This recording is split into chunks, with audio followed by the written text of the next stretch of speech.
Yo, what up, y'all? This is Masta Ace from Brooklyn, New York, and you're checking out allhiphop.com.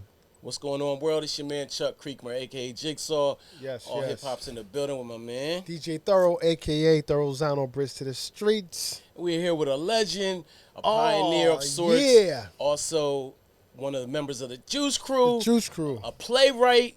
Got a new play, Fall in Season. Masta Ace. What up, gentlemen? Yeah, Masta what's Ace. good? What's going on, man? Hey, man. So, I want to clear something up real quick. Okay. You have a Raiders jersey on. Yes, I do. And I'm like, what are we doing?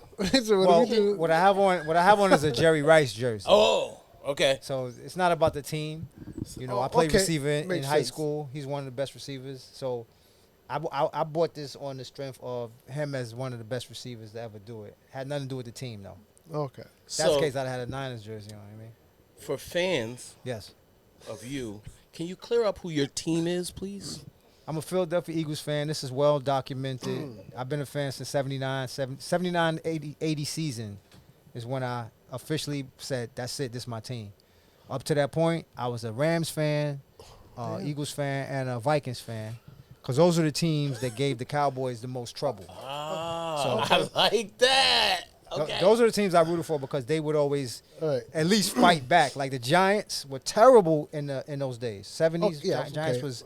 was welcome mats. Just get stomped every week. So I couldn't root for the Giants. If they'd have been good, I might. Then you would, okay, know what I mean? well, you answered my own. You answered my question because Yeah. I was going to say, how's someone from New York, Brooklyn in particular, become an Eagles fan, a Vikings fan, and all these other fans that's nowhere near the proximity of where we It are? was all about being anti-Dallas. Anti-Dallas. Okay. I love it. I'm not mad at This it. is even better than I ever Now, were you a Lawrence expected. Taylor fan? Even though Yeah, the I Giants was. was just suck, but When LT the was Giants dope. got good, Okay. I ain't gonna say I rooted for them necessarily, but when they were in those Super Bowls, I was rooting for the Giants. Okay, I was rooting for the Giants too. okay, fair enough. Definitely. So that's good to know. I gotta ask you, do you think we'll repeat? I don't like predicting stuff like that. Okay. I like to take it a game at a time because, you know, injury. We got real lucky with injuries last year. Mm-hmm. So what I will say is let's take it week by week. Okay. When we now know what the playoff picture is, then ask me that question Right. then. Okay. Have you been following Shedeur Sanders? Yes. Wait a minute, he's not an Eagle. No, What are you but talking about? But this I've is been an following interesting the story. saga. I've been Okay. following the Yeah, saga. because they're trying to railroad the kid, and now they're forced to start him Friday in a preseason game. Well, when you say force, what does that mean? Meaning Kenny Pickett is hurt, Right. Dylan Gabriel is hurt, Joe Flacco is the starter, so starters don't start in preseason, so This they is- have to start him, and they never intended for him to play a snap. It's called the football gods. You know what I mean? Yeah, so- Intervening Right, and making what's supposed to happen. right. So I can't wait to see it. They say they predicting it to be the biggest preseason view of Oh, it's gonna be. ever in the history of When of is that NFL. game? Friday. They playing the Carolina Panthers this Friday. I'm gonna be in Switzerland, but I'm gonna figure something You out. see what I'm saying? Like Yeah. it's predicted to be the most viewed preseason game ever. Rumor has it Jalen Hurts has been mentoring him, the Philadelphia Eagles quarterback. Yeah. Well, That's what I heard. Tom Brady was too. He was. Yeah. Oh, really? Yeah, he was. Yeah. Yeah, he was Yeah. practicing with Tom Brady. So That's what's up. Yeah. we'll see how that works. You Support know. the kid. Definitely. All right. Well, let's talk about fall and season. I was blessed enough to go to the early The reading. reading, right? Yeah.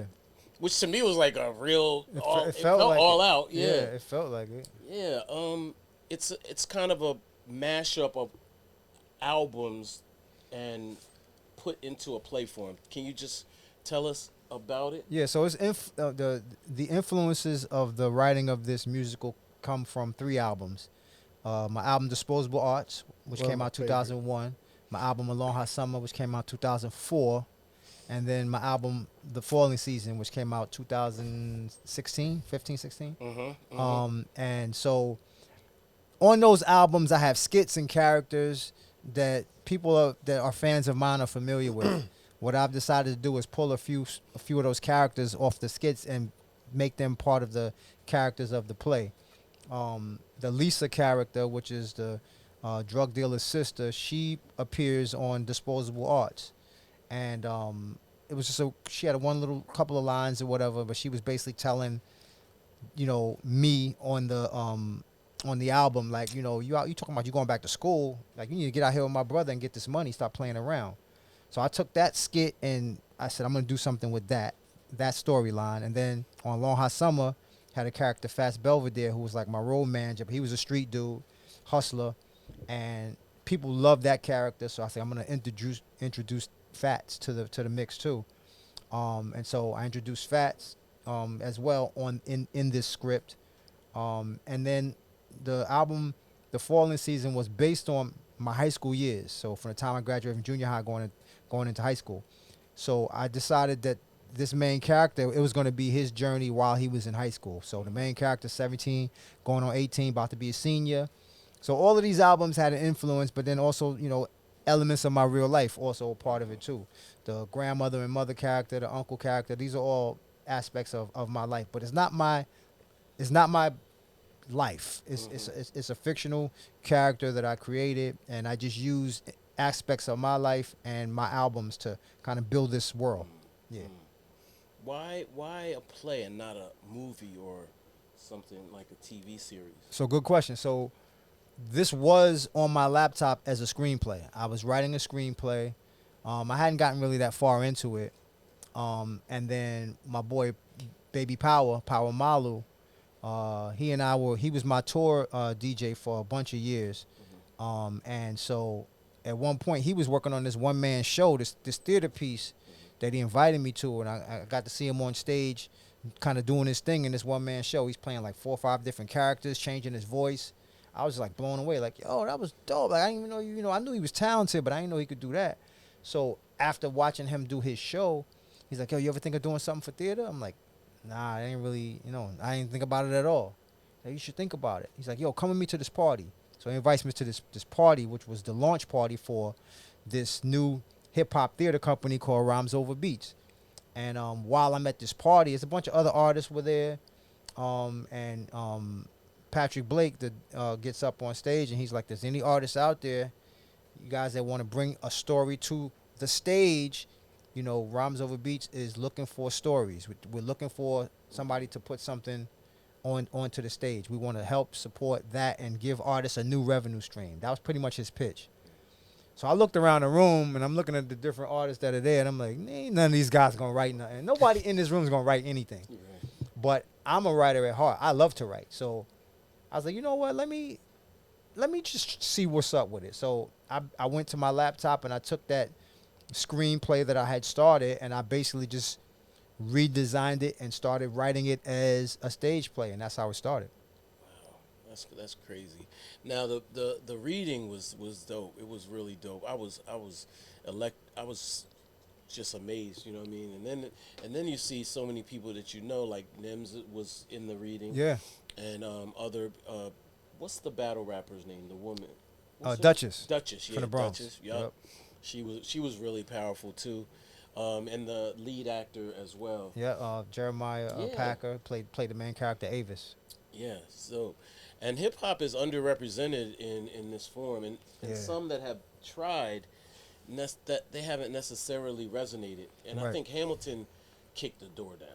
So the thing about Hamilton, which I think maybe is a little bit misconstrued, is because a lot of the songs are they're rapping, is that people view that as a hip hop play or musical, but in my opinion, the style of music, it's not really hip hop. The fact that they're rapping doesn't automatically just make it hip hop to me. So I wanted to write something that really felt authentically hip hop, and that people like ourselves, DJs, producers, MCs, would immediately hear the music, hear the story, and be like, yes, I can relate to this. And so that's I wrote it in a way that it'd be something that I would want to go see. Absolutely. Have you seen any plays that you liked, that were hip hop? So the first play that I saw was another Lin-Manuel Miranda play before Hamilton, The Heights. Okay. And that was the first time that I actually saw characters rap. Okay. And I was like, oh shoot, it kind of I definitely took a step back, because I had never seen that before, and it got my attention, but it didn't. I mean, it stayed with me, but it wasn't like one day I'm gonna do that. It wasn't that type of response, but it was just like, this is dope because I've never seen this before. So once Hamilton happened, and then these conversations started happening, my mind goes back to that moment when I saw characters rapping for the first time on a stage, and I was like, I remember what that felt like, and let's bring that back. That was too many years ago. Like, what's the delay in more pieces like this coming out? It's just a matter of us writing them. So I'm going to try to step out there and be the first. Okay. So last question on that. What's the status now? I know you're doing some things activation-wise here in the city. Yeah, we did a cabaret a couple weeks ago, which was Explain what a cabaret is, by the way. So it was explained to me that a cabaret is just like a musical presentation of a theater piece. So if you were to go to see a musical, there would be all of this acting and costuming and all of this type of stuff, and there would be songs happening. So basically what we did was pull songs from the show, specific songs from the show, and just presented those to an audience of people sitting at tables with, drinks and food, and I just narrated the story best I could.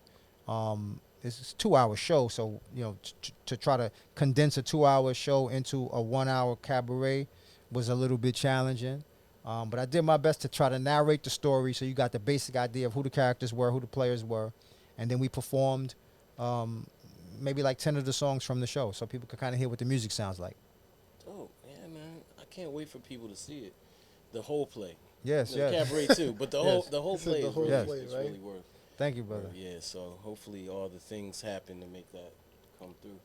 Now I know Thoro's been quiet because he wants to get to. No. I want to get to this.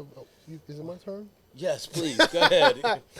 So respectfully, I listen to a lot of music, right? And your album, Disposable Arts, you just brought that up. Yeah.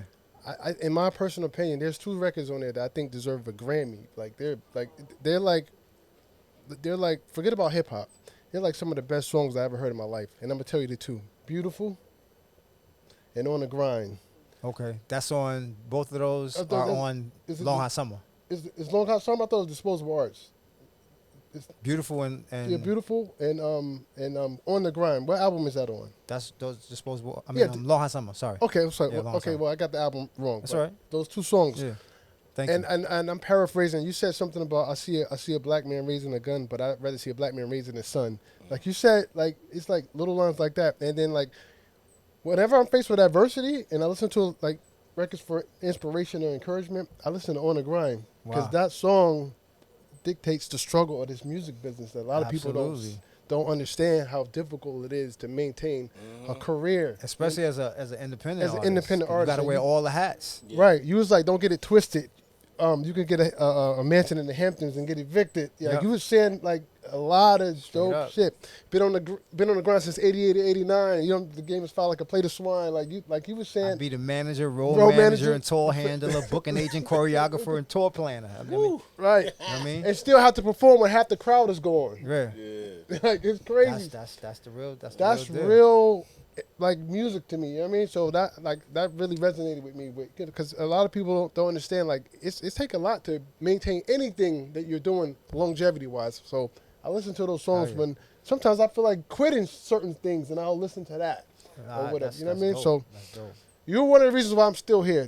I appreciate music like that, Thank like you, real man. talk. You know what I mean? Crazy. So I just want to tell you How that. does that feel to have that type of inspiration? Because that's powerful. You might not even know that he's been carrying that. I didn't know that. Yeah. I didn't know that, and I've known Thoro for a minute. Yeah. It makes it feel worthwhile. Right.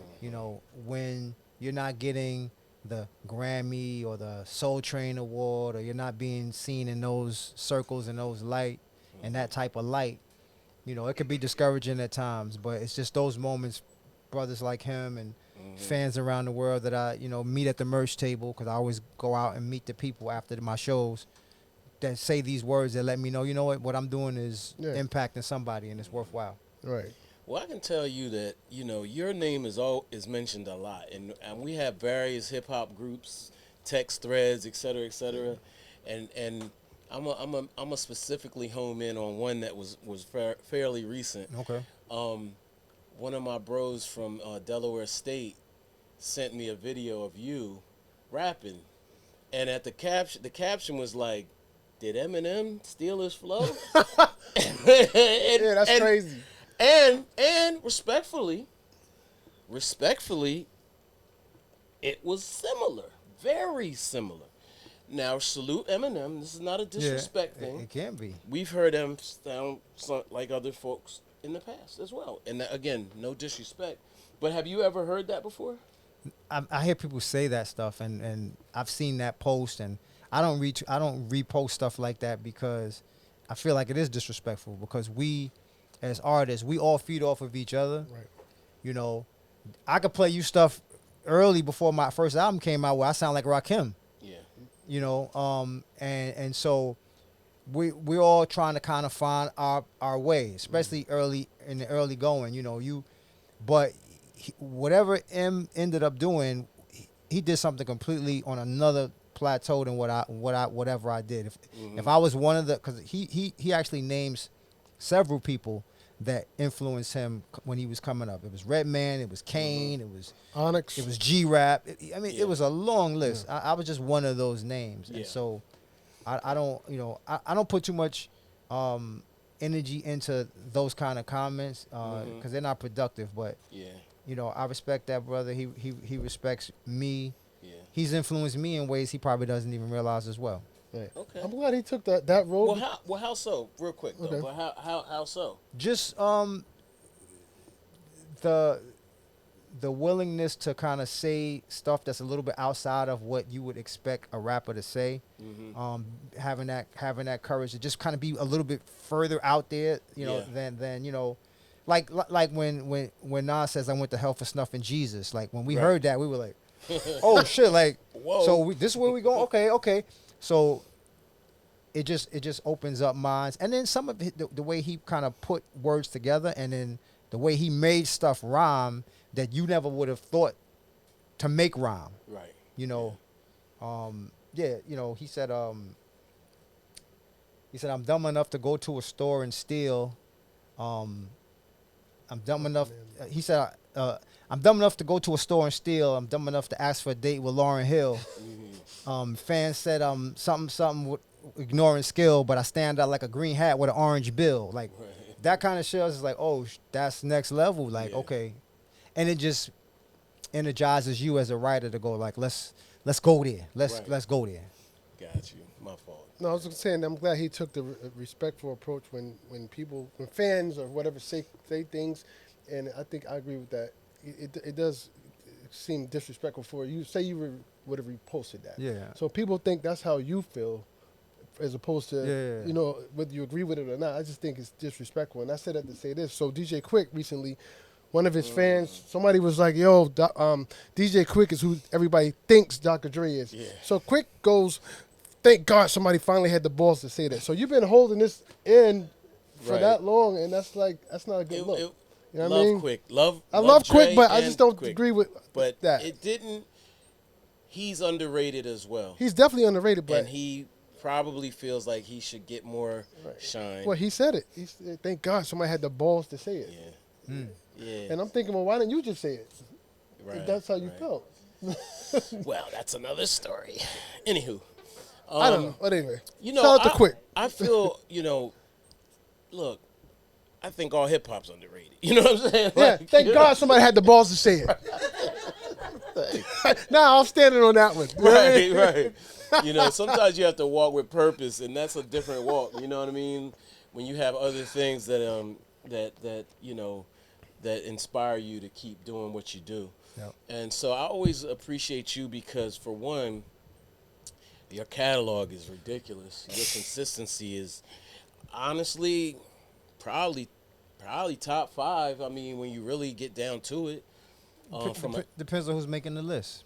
But right. I accept it. If Complex is making it, no bueno. But if all hip hop is making it, definitely. Yeah, it's facts. It's facts.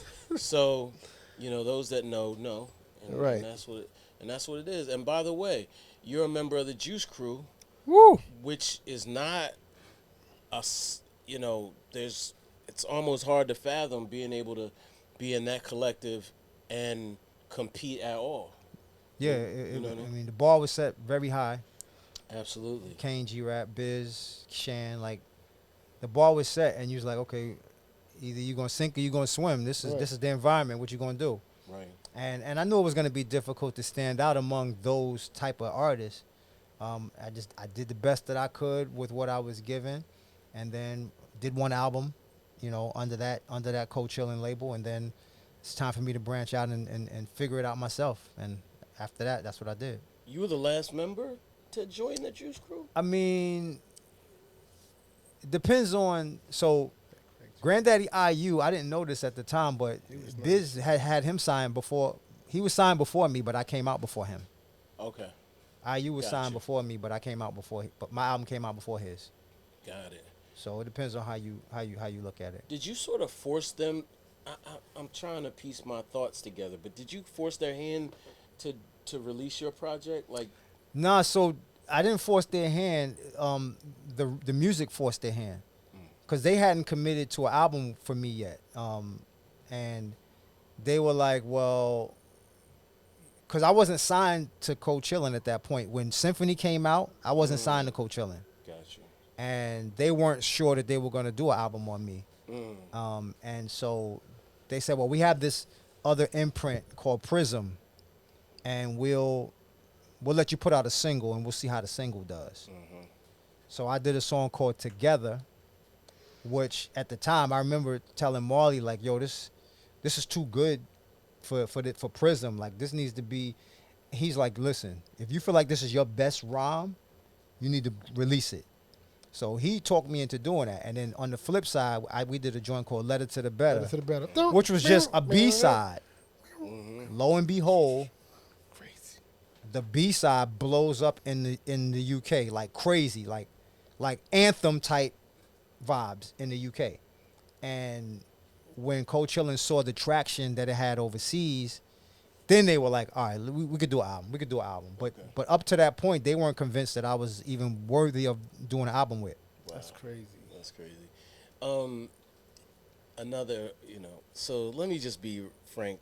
We're super fans, so we have like a million questions that we heard. That's why we here. Rumored. And we're real hip hop. Let's just put that. And MC Shan is my guy. MC Shan is my dude. But apparently he was like, I'm not doing that record, that Symphony song. I'm a star, or something along those lines. So the I'm a star part was maybe shout out to Shan. I don't want no problems. Just the I'm a star part of it was probably me interpreting what Marley came back to the group with, and he wasn't even specifically talking to me, but he was just telling the fellas, like, I tried to get Shan on it, but I think so he gave his own interpretation of what his vibe was about coming to the studio. So, years later, I'm telling the story. I'm like, that's how I remember it. Marley said, yeah, Shan was like, I ain't getting on the song with all these new dudes. So because everybody else was brand new. Kane's album hadn't even came out yet. And so that's where the story kind of got a little bit misconstrued. According to him, he says that it had nothing to do with that. It had more to do with the fact that Marley would always have dudes come into his crib to record stuff and never paid him. And so, that was his side of the story, which I had never heard before. Listen, he by him not coming to the studio, it opened up a door for me. Right. So it is what it is. No, correct me if I'm wrong, 'cause everybody in the room. Let me test my hip hop knowledge. Wasn't Symphony the first quote unquote posse cut that started the Headbangers and the band from TVs, Live from the Barbecue? Wasn't Symphony it was the first of its kind. It was the first of its kind. I can't recall before that. I mean, a lot of the pioneers, the early guys, but they were groups though, so I don't know if it's the same thing. Right. Really. Juice Crew All Stars, maybe. Juice Crew, oh my goodness. True. Right. Well, it goes back to y'all then. True. My point. It goes back to the Juice Crew. It's a posse cut. It's a posse cut. But it hit different. Hit different. It definitely hit different. But there was I'm just stating that there was a record wasn't before. The first. Right. Yeah. But it was Juice Crew that set it off. That's my point. I said Juice Crew set the tone for the definition of posse cuts. Yeah. Regardless if it was Symphony after or that, not. everybody wanted to get busy. Real quick, what's your top 5 posse cuts? Ooh, all right. You mentioned Live at the Barbecue. That's definitely up there. Symphony, definitely. Gotta be. Crooklyn. Crooklyn. Ooh, I like where you're going with this. Yeah. Wait a minute, how many people are on Crooklyn? 3. Chubb Rock is Is on there. that a Just posse Oh. cut though?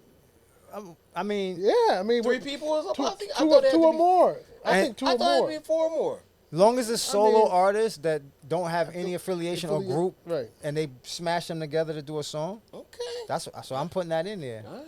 All right. My Buddy.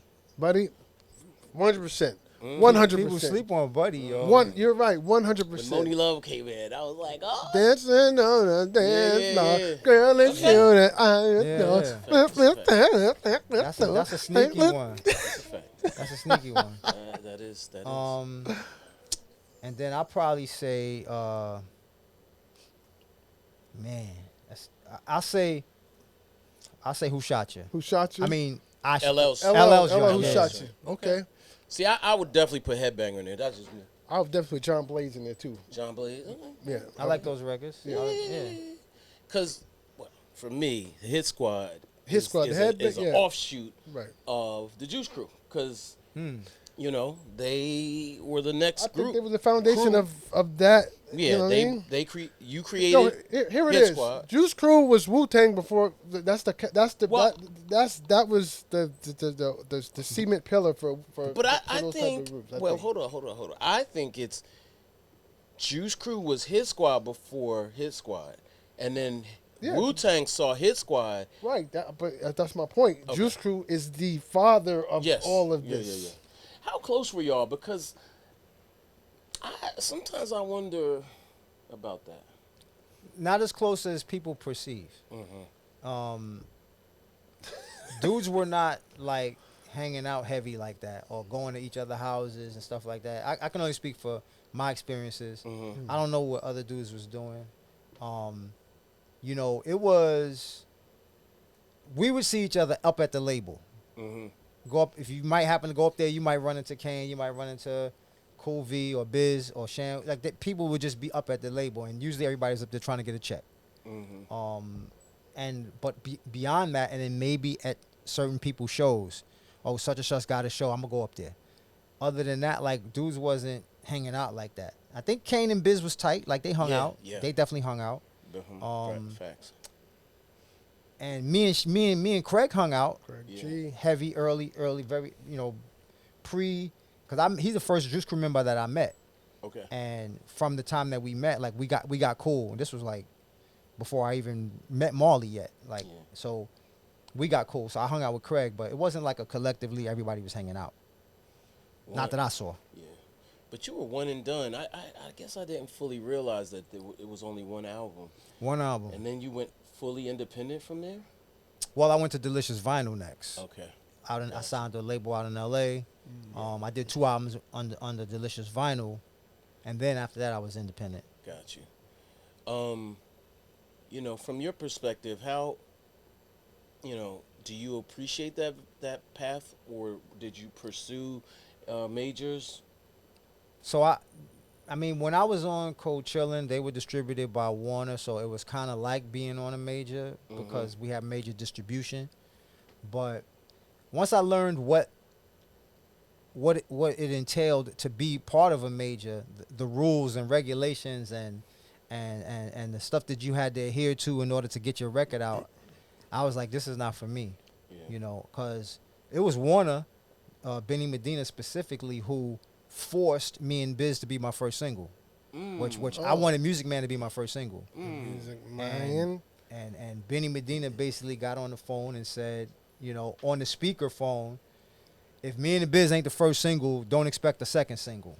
In so many words. And so once I felt that type of energy from that was what the major was about, I was like, okay, this is not, I don't like this. And so I had to like go with that.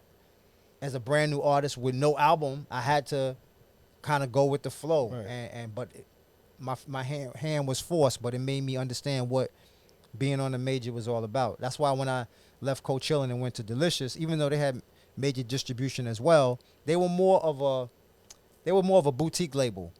And so the president and his brother, CEO, they were right there in the office. So I could go up there and go and sit in front of them and be like X, Y, and Z, and they'd be like, all right, we're gonna make it happen.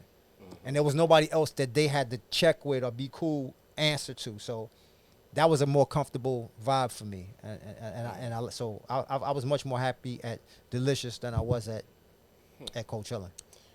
Did Me and the Biz help you, or was that a good look for you? I mean, I question it myself because at that time we were just kind of like, well, okay. Yeah, it wasn't a good look. Yeah. It wasn't a good look. It was definitely rumblings in the hood about it being like a novelty record, kind of corny, the puppet, all of that, and all of that was contrived by the major, by the label. They really wanted to try to make this a novelty record, and I'm like, I'm not a novelty act though. Like, the rest of nothing else on my album is like this. Yeah. Why would you want to lead with the song that doesn't represent who I am? Oh, because that's the most commercial. Biz is a huge artist and da da da. So it I learned a valuable lesson learned from there, and because that record came out first, and because of the kind of the talk on the street, it made me do my second album and make it like the hardest, grimiest, grungiest record I could do, which was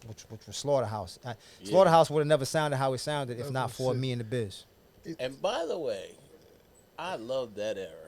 Yeah. 93. I love that. Slaughterhouse, back and forth, all that Lord Digger stuff.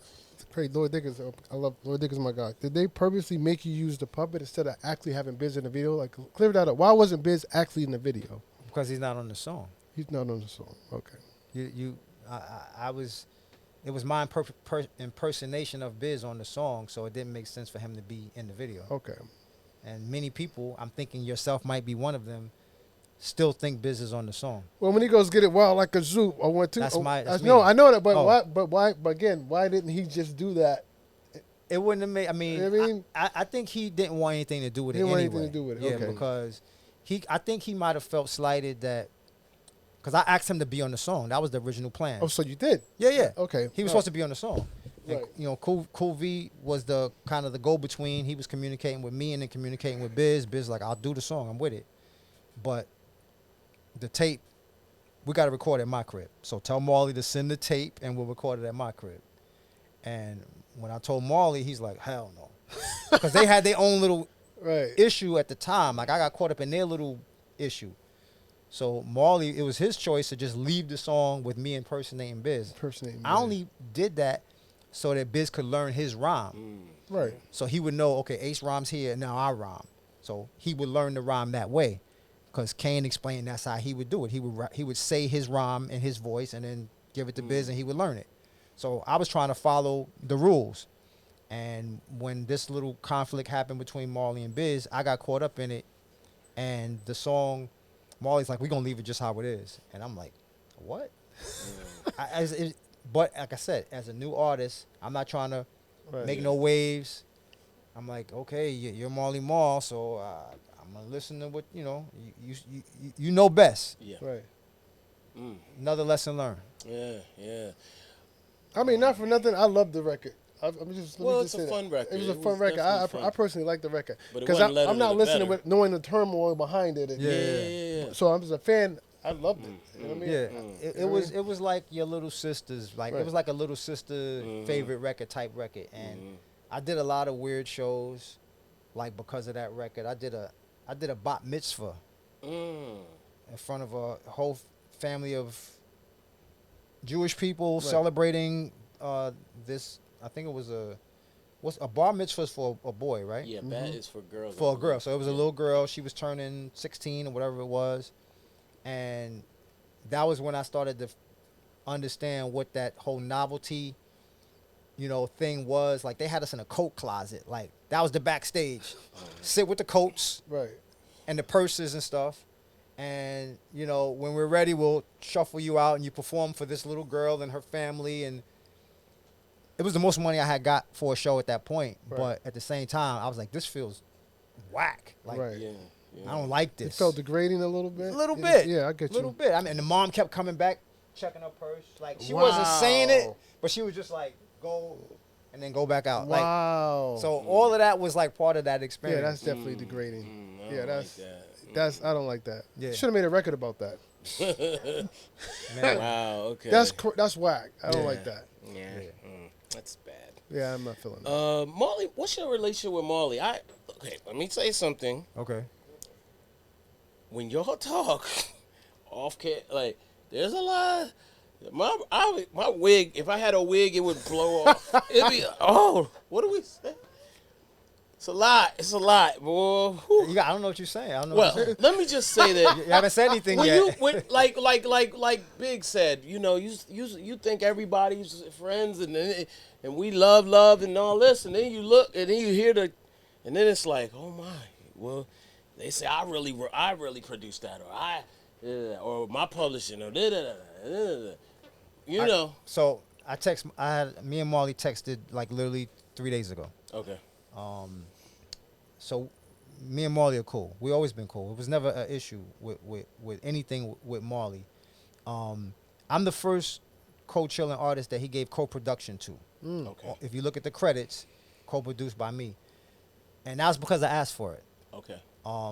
But leading up to me asking for co-production, he hadn't given anybody else co-production. No, not Kane, not Biz, and those were like huge records, and they had something to do with the production of those records. But at the time, I think he felt like, nah, like, I'm putting it together. Y'all bringing me these loops and stuff, but I'm doing all the real work. But to be fair, he should have just given them co-production. It wouldn't have taken anything away from him, but I think maybe he felt like it would have. But after having the relationship with Biz sour and then the relationship with Kane get a little weird, then he kind of was like, all right. He must have said to himself, let me just do this for Ace. Because literally half of the loops on my first album are my mother's records from that I brought up. Literally, like I brought up in a Pathmark bag. Like I want to rap on this piece right here. This I didn't know how to work equipment, so all I knew was this loop is dope. I want to rhyme over this loop, and I never touched a piece of the equipment. He would do the magic, and he did the magic. Be clear, like he took the loop, but then the drums, the programming, all of that, all him. So that's why I think he felt comfortable giving me co-production. But a lot of those records were my mom's records. The Me and the Biz joint was his straight up. Like that was a beat that he made for Biz. That Biz, once they fell out, it was just sitting there, and I remember hearing it. I'm like, yo, what happened to that, beat that you were supposed to do for Biz? He didn't even remember the beat. I went through his tapes and found it. This. Yeah. Yeah. Oh, you can have that. I'm like, bet. So, a couple of the records. I have a song on my first album called Maybe Next Time. Maybe Next Time. That was a Belle Biv DeVoe beat that they turned down. He made that for Belle Biv DeVoe for their album. They didn't want it. I was like, I'll take it. There was 2 records on there that were Belle Biv DeVoe beats. That was one of them. I can't remember what the other one was, but yeah. Okay. You answered that was a perfect answer. No, I want to go back to your Delicious Vinyl days. I noticed when you got on that label, you showed range. And what I mean by that is you kind of took, I don't want to say the West Coast approach, but you started talking, it was a lot of car music, if you will. You know what I mean? Like a lot of car music. In fact, you started doing lowrider shows. You were performing at lowrider shows. Like, other than obviously having a love for cars, what made you go that route? Because you had a lot of songs about cars, Sitting on Chrome, Jeep Ass Nick. You had a lot of records referencing cars, even the videos. So I always have to remind people that my first single off Slaughterhouse was Jeep Ass Nigga. Mm-hmm. And that record, we did a video for it, the whole 9 yards. That record was me just showing my true passion and love for the car culture. I was into cars. My boy did sound systems. He put sound system in my car. I had a Chevy Blazer with 215s and 212s in it. Woo. Chrome rims. Like I drove around New York City. That was in my 20s. That was trying to get girls. That's what we all did. And I started subscribing to all these car books and lowrider books. So I was into it on that level. Right. Like so when I did Jeep Ass Nigga, that was me expressing, my love for this type of music. another part of the influence was that at the time that we were working on my album, Marley was working on LL Cool J's album, and I was there when he mixed Booming System. And I had a early copy before this ever went out commercially that I could play in my. I said, let me play them in the Blazer. I want to see how it sounds. Right. And when I heard the low end, I was like, yeah, this is it right here. So Booming System had a huge influence as well. Me wanting to do more bassier type records. Right. As soon as I did the remix, which ended up becoming Born to Roll, that's when everybody started saying, oh, some West Coast stuff. Right. Which, other than me shooting the video in L.A., the song that I looped, Knowledge Me, by Original Concept. Original Concept, yep. Knowledge Me. That's a Def Jam record. Yeah.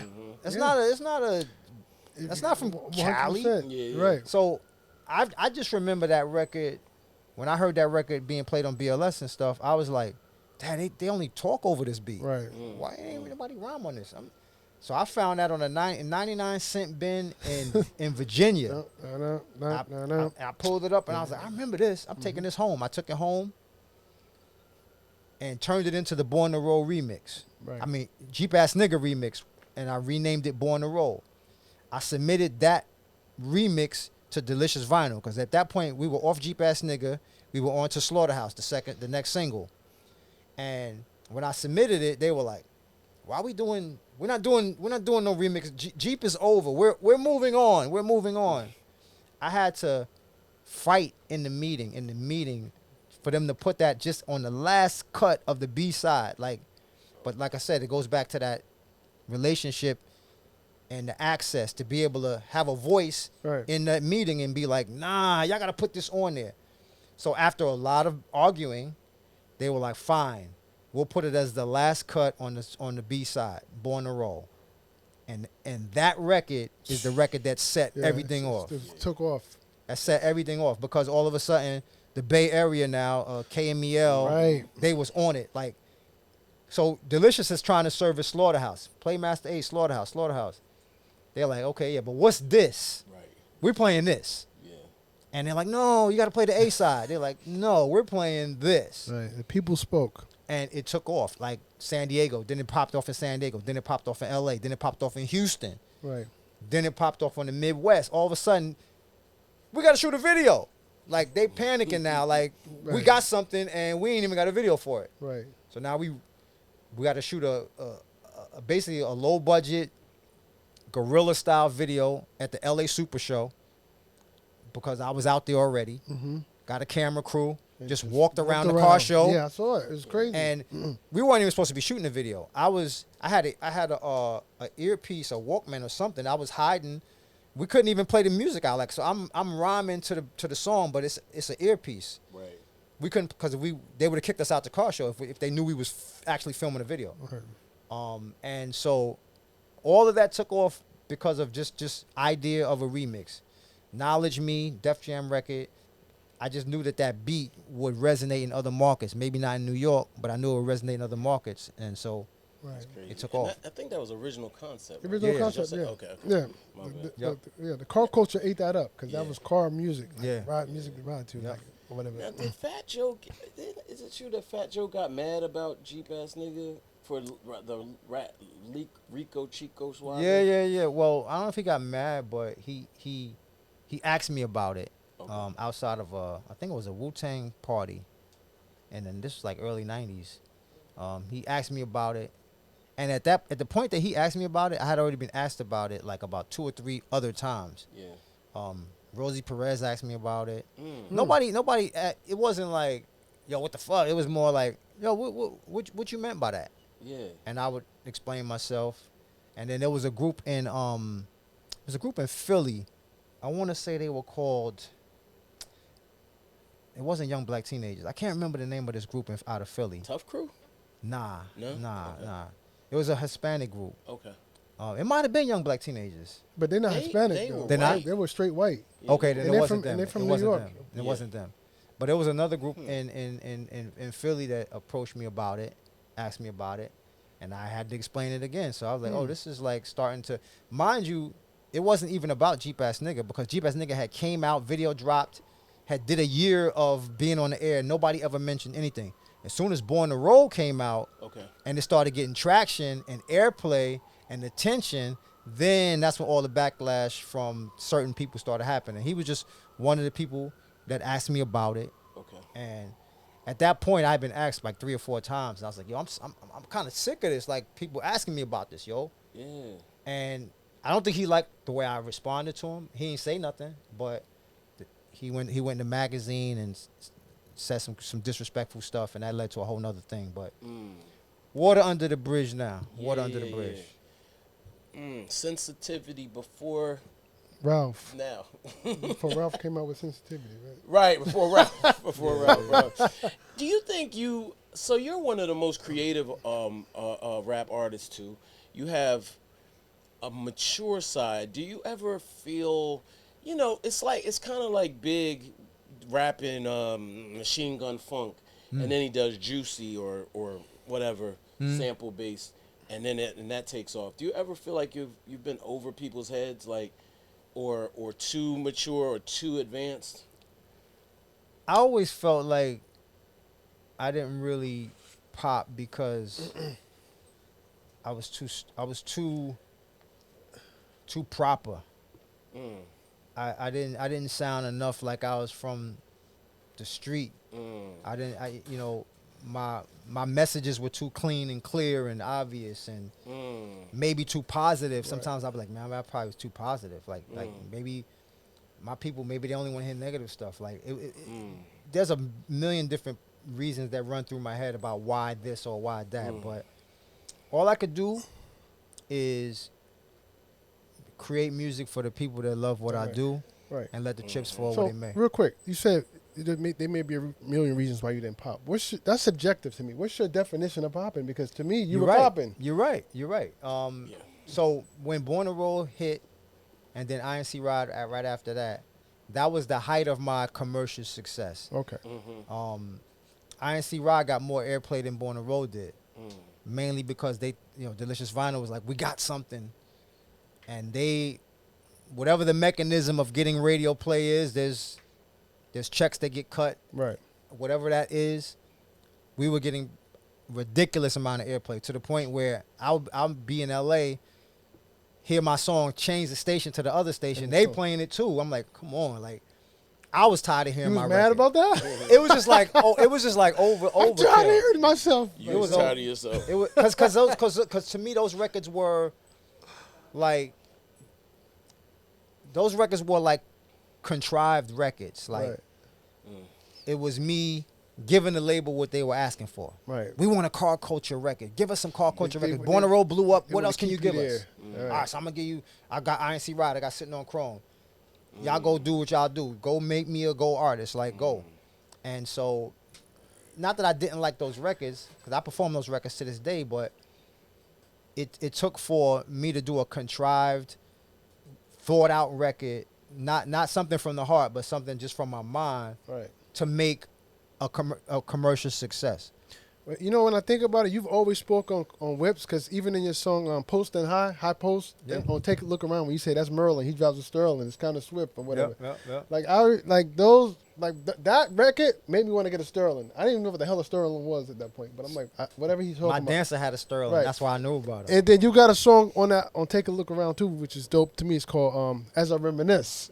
Oh yeah. That shit is dope, yo. Yeah, brother. Yeah. So you had a lot of just music with range. Like you spoke about real life stuff. You know what I mean? I just don't think you get the credit you deserve. You know what I mean? He does, from the people that matter. No, from the people that matter, right? But when we start talking, I wasn't that popping or whatever. Like I said, that's subjective, because I guess we're basing that on mainstream or radio play.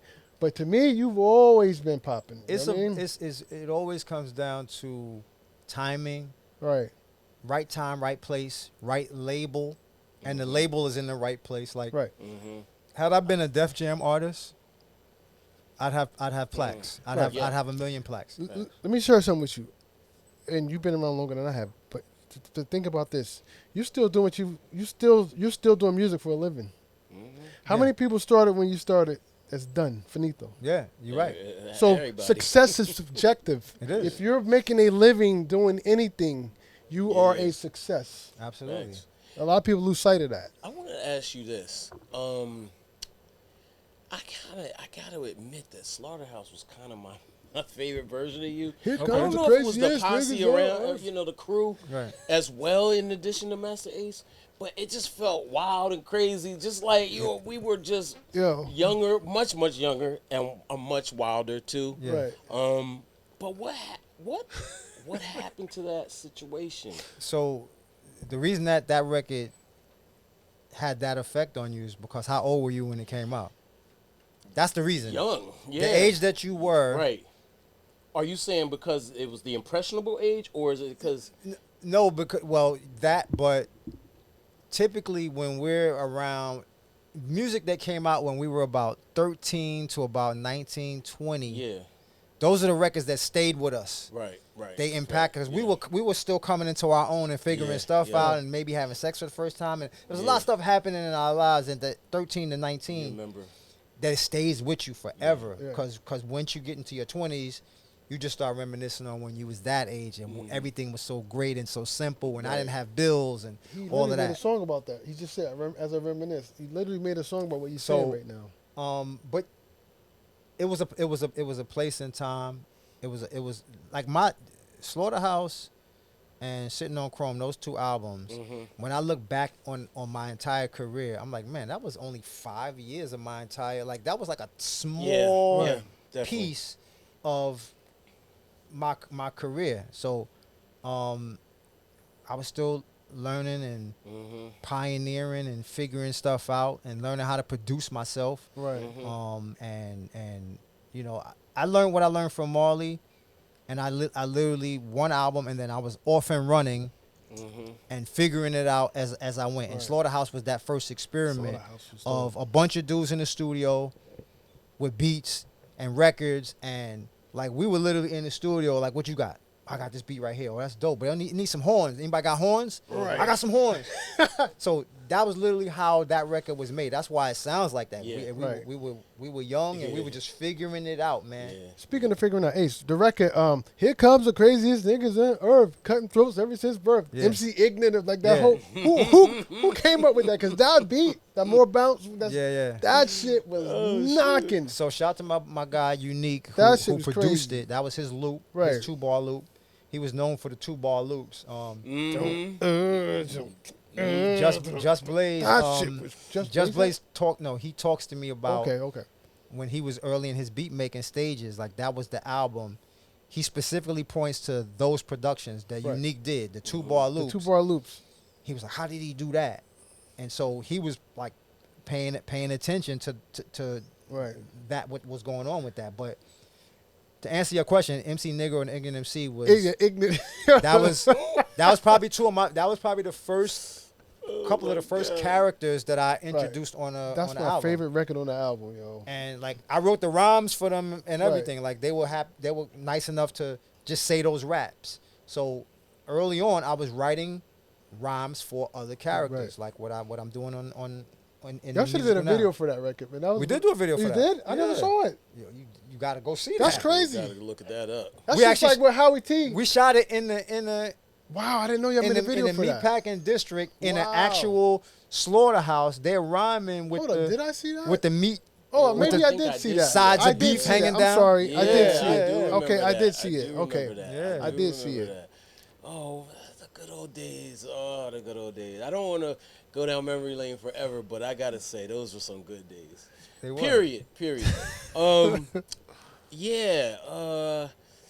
You know, I know we gotta move on, but dang, those are some good days, man. I ain't gonna lie. Let's move forward. I'm begrudgingly moving forward. Move Begrudgingly, I Keep have it to moving. say. You're a happily married man. Let's talk about Oh, being married. 24 years. Partnership, like yo, partnership in marriage. Like, that's a crazy concept to me. Yeah. And it's goals too, by the way, because so many people see stuff on IG and it's all, if you can't do this and if you're not doing that and if you ain't checking these boxes, blah, blah, men and women, but mostly women. Ooh. But you are happily married for over a decade. What, 24, 20? Coming up on 24 Let's years. clap for that. I need to clap for that. Let's that. clap for that. Ooh, ooh, ooh. Clap. Clap your hands, everybody. Talk to us about that. Just being married, and tell us who you're married to. I mean, my wife is Chuck. my wife is the beautiful and talented Lachey. For Definitely those of talented. you who remember the song Fulton Street, which was My favorite, which is her DJ biggest Thoro's single. favorite song. Okay, by the way, Her just so biggest I don't know. single. Yeah. All right, let's be clear about that. She's an artist in her own right.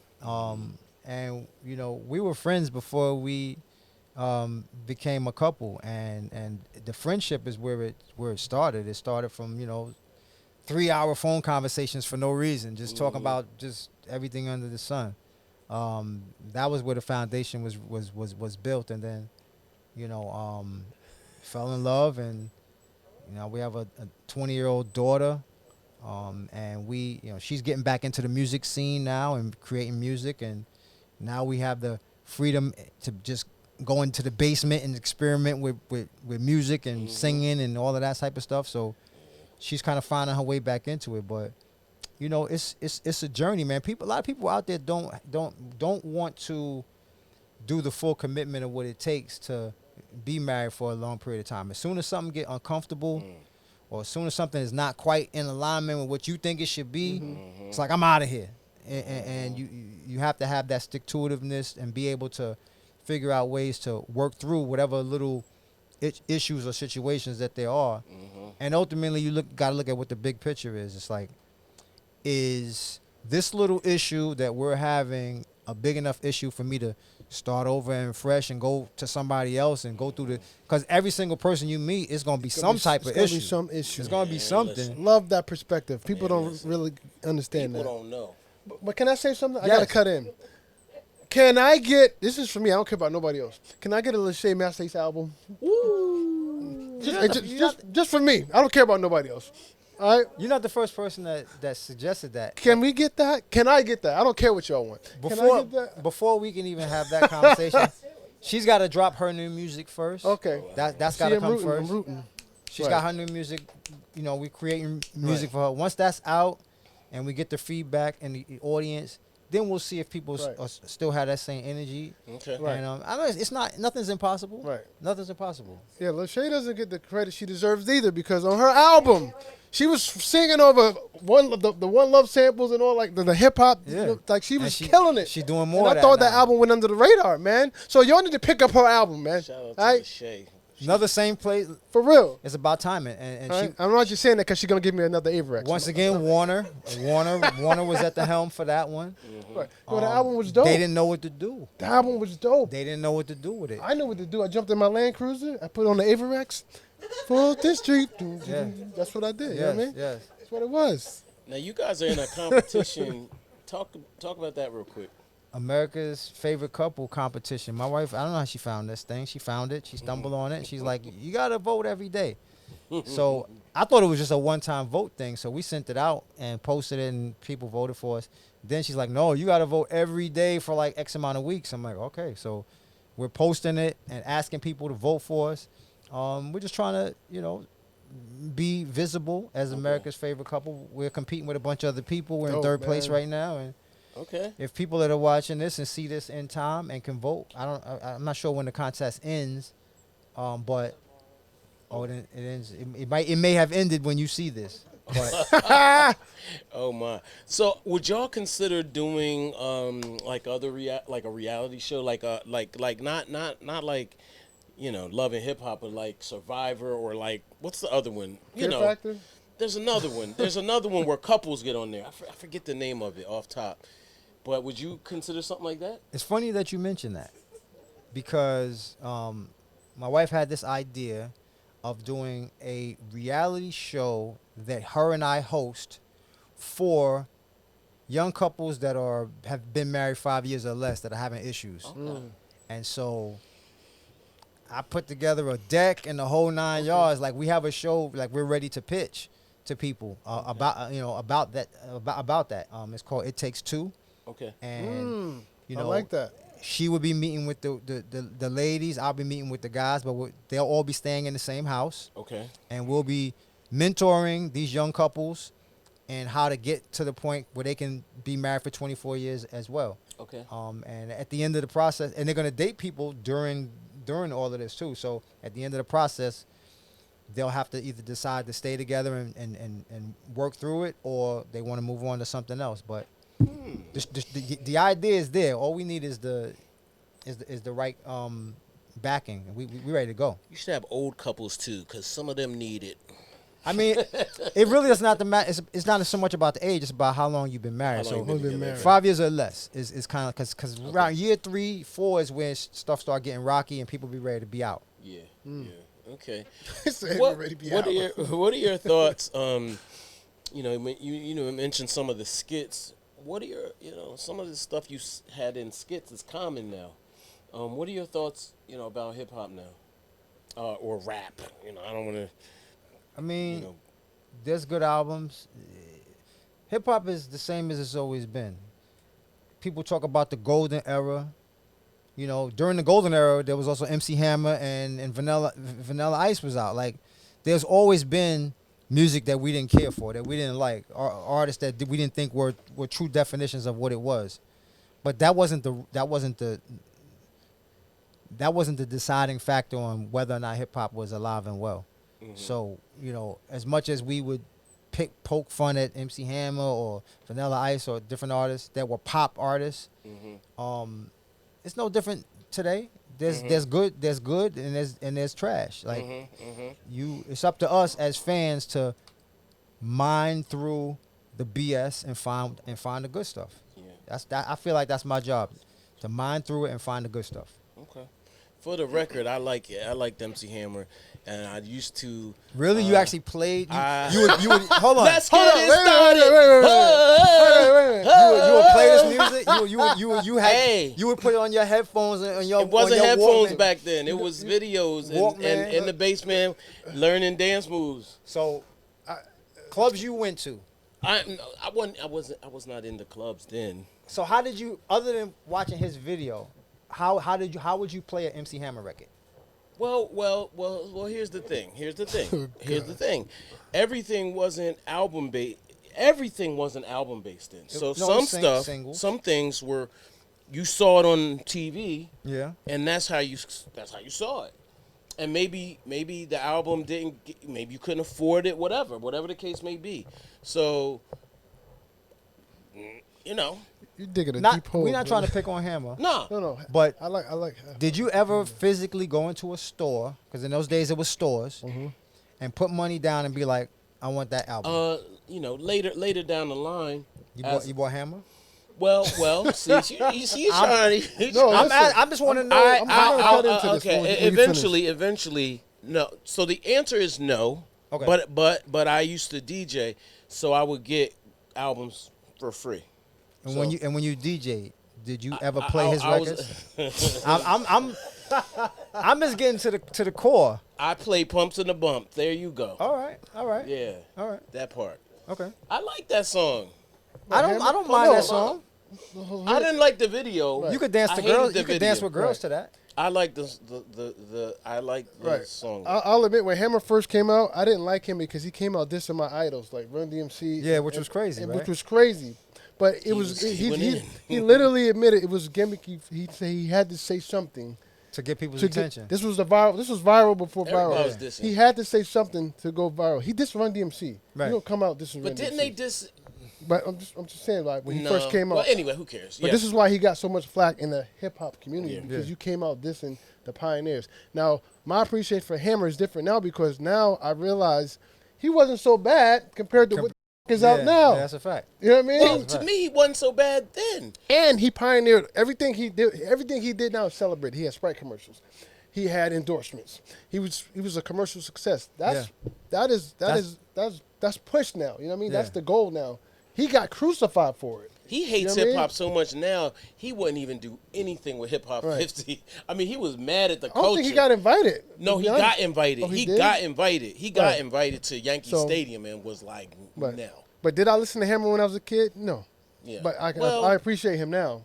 If that Well, makes I sense. think it all blew, respectfully, it blew up really fast. And what he did was stolen really fast. He got opportunities that were not received well really fast, Right. like chicken commercials and Right, which is all all that. championed now. And then If he you had get that that, you Vanilla move on. Ice stole his whole swag, which was not a good look, right? Because Word to your mother. by the way, let me throw this out at y'all. I interviewed Flavor Flav last year, and he meant Vanilla Ice came up, and I was like, Vanilla Ice.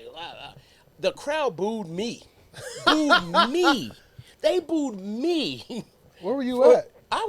Princeton? I was at an art museum in Delaware, In Delaware? Wow. interviewing Flavor Flav in front of a live studio audience. And they booed you over And then Vanilla Ice? They booed you Boo-hooed me, and Flav boo-hooed me too. Did wow. they boo you for mentioning his name? I said, well, I forget what I said exactly, but it, more or less, what he was. I'm not gonna even say what he was because I don't want to get dissed again. You wanna get booed? But Flav was like, you got it all wrong. I'll link you with him. I might have to do that now, just to clear the air. He's a 'cause different person now. He avoided all hip hop for years, but that's a whole nother story. Right. Anyway, and back to you. Musically, what's next? Me and Marco Polo are pretty much, I won't say done, but we're at the mixing stages of our third album together. Okay. Y'all are a dynamic duo for sure. I appreciate it, man. We got some nice records in the tank, ready to go. And I was saying the other day, I was saying to somebody that I don't think we have a single, and then I paused and I was like, what in 2025, what is a single these days? Is it because it's not how it used to be, where you're trying to get that radio record or that club banger that's gonna that they're gonna drop in the clubs, like those. I'm way past those days. Mm-hmm.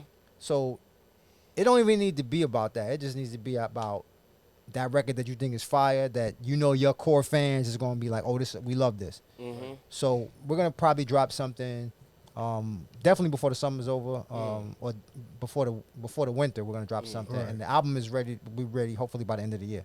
Right. Can you give us 5 keys to longevity?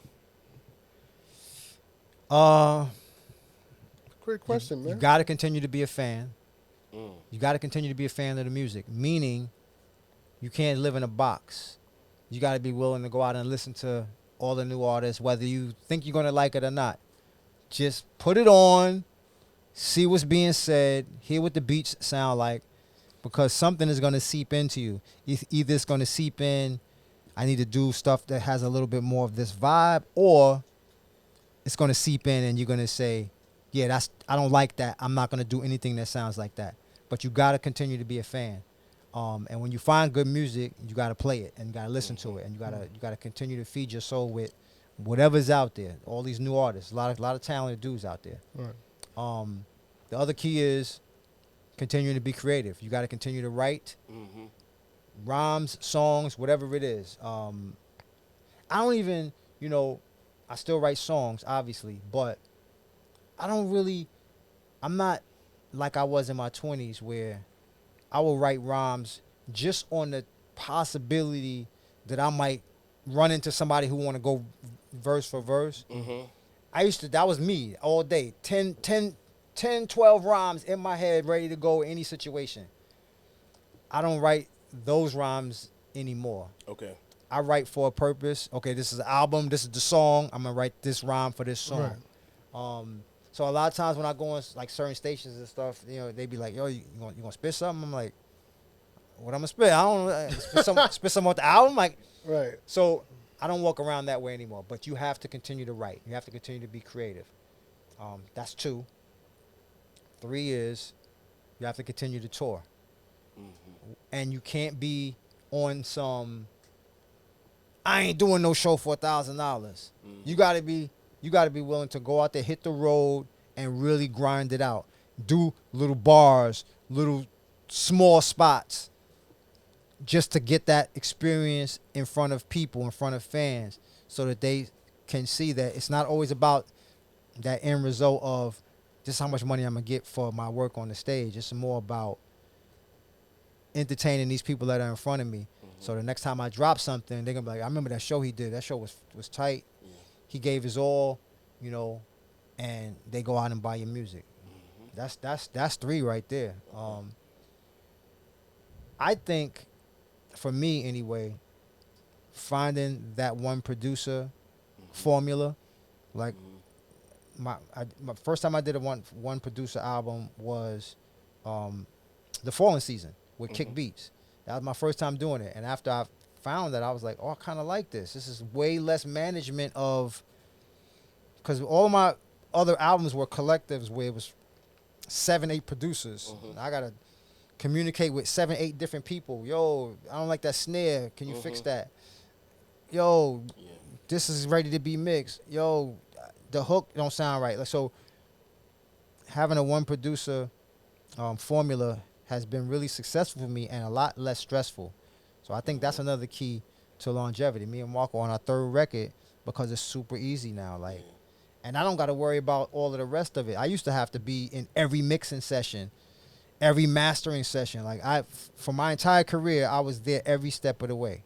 Every mix, every drop on every song, I was like, no, I don't like that drop. Run that back. For the first time, I can just like step back, just rhyme, and then hand it over to him. Of course, he gets my feedback. He'll send me the mix. I don't like this mix, Marco. It ain't got no bottom. You got to boost that bottom up. But other than that, being able to step away and let him do the music part has been huge for me.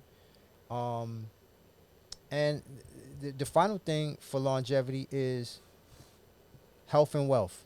Taking care of yourself, whether it's mental, physical, gym, eating right, not degrading your body by eating the wrong stuff.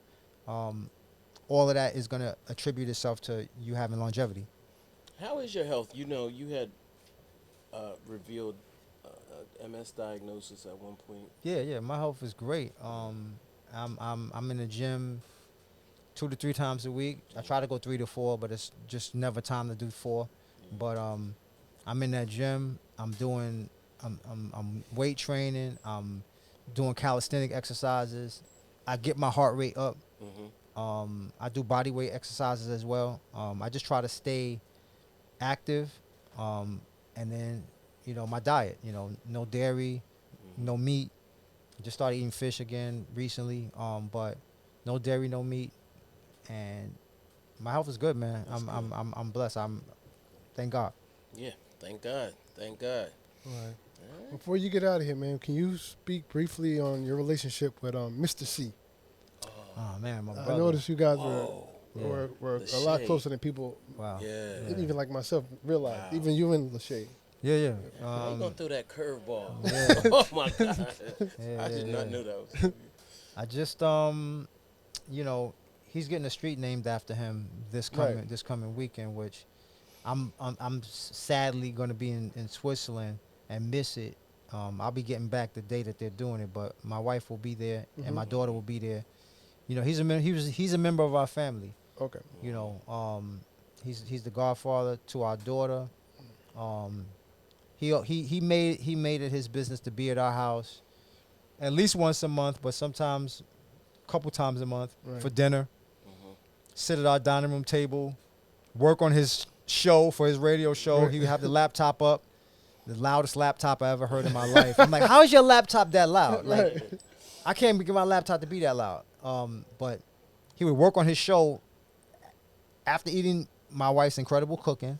He would sit on that laptop and put his show together, email it right there from the table, and we would just sit there and just talk. And he was, like I said, he was a member of our family. Okay, that's crazy because I was like, how does Lachey have all these pictures? Where they won't stop? The pictures keep coming, bro. Like, that's crazy. I don't know if people really knew it. He would always say it on his shows, like, my best friends right there, Masta Ace, Lachey, da da da. He would shout it out every now and then, but people don't know. Like, me and C go all the way back to 88, 89.